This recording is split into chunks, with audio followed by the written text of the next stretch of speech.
yu lay yokk rek la mën a doon alors Papis Aliou Cissé qui se met au-dessus de la mêlée après tout ce qui s'est passé avec kaddu yi nga xam ni Bamba wax ay kaddu kilifa dëggantaan la ak ku mën a jëllale. waaw déjà dañuy wax félicitations à toute l'équipe au Sénégal de façon globale mais bu fekkee da nga taxaw ci observation footballistique sur l'histoire des critiques à la veille des grandes compétitions et au soir des sacres très souvent ni lay demee boo seetloo dans l'histoire du football presque entraîneurs yi jël coupe du monde yëpp il est exceptionnellement rare nga gis kenn ñu plébiscité ko avant la compétition c'est extrêmement rare pour deux raisons déjà les gens ne sont bon football dafa bëri philosophie ak vision deuxièmement c'est une question de choix déjà quand tu fais un choix tu exclus il y a des gens qui sont toujours mécontents d'autres qui ne voient pas leurs joueurs dans les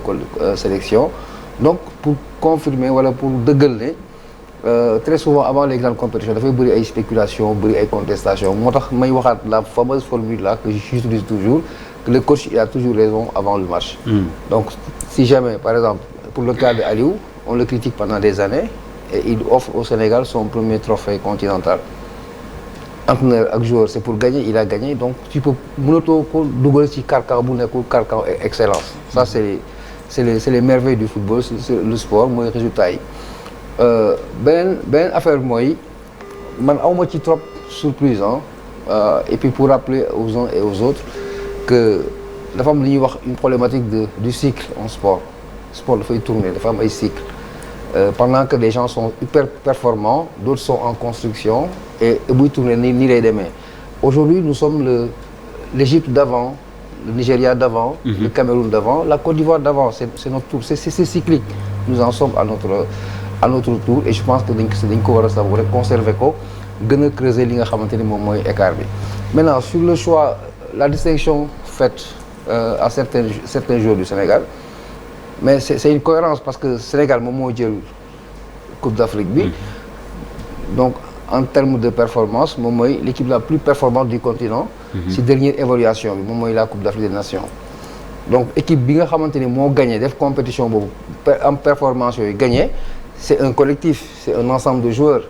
donc il est évident qu'il y a moi je l'appelle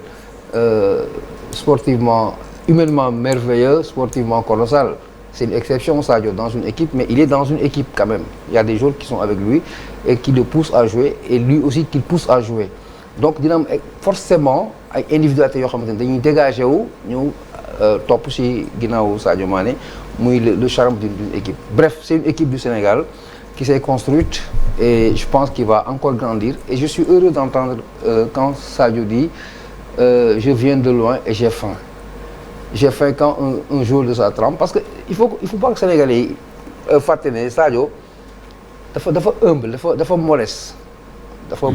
waaw c'est nit la bu woyof ba finalement daf lay tu te dis mais il est dans quel délire quoi mais en termes de intrinsèque football mondialement parlant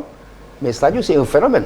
Sadio c'est un phénomène xaw ma ndax Sénégalais xam nañu ko wala xamuñu ko wala lañ ko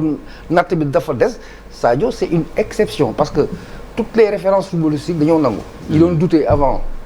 mais ils sont à genoux ñi confirmé woon à l'époque mais ils sont triomphalistes pour dire que ce garçon-là c'est une énormité positivement parlant donc Sadio daal ni ko gars yi di waxee yàlla na fi yàgg te wër waaw c'est une fierté pour le Sénégal. Alors Papis, je pense qu'on peut aller très loin. Moi je vais être la mémoire du plateau. Je vais féliciter Malal.